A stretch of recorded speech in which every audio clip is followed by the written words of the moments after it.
Welcome to this clean multiplayer pro tutorial. In this tutorial I'll show you how to set a custom spawn location for your character prefab to spawn at. If we play right now the template, you see that once we spawn the character, it will spawn at a random location. In this case, it will spawn at these coordinates, which are completely random but set into some custom thresholds so that we don't no clip. But if we would like to spawn this character at an exact location, we can do this by going to the menu scene and in here going to the Fusion Manager component. In here you'll see a player spawn location, and in it the custom locations coordinates, and if we would like to use these coordinates. So to figure out where we'd like the character to be put, we have to head to an environment.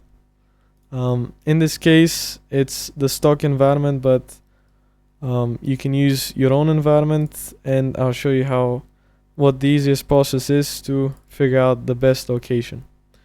All you have to do is go to your prefabs and get one of your players and just drag and drop them wherever you want your player to spawn. I would want him to spawn here. As you can see, here are the coordinates, and we can now copy them, and you can do it whatever way you want. I'm doing them using the copy way. And then if we head back to the menu scene,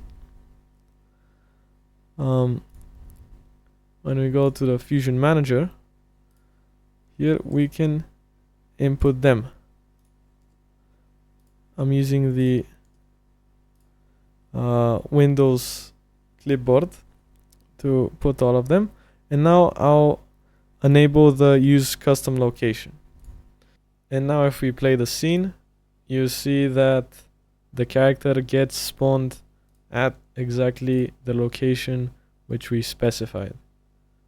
So here we'll create a room, and there he is at the exact location where we put him in the scene, at these coordinates. Thank you for watching this tutorial.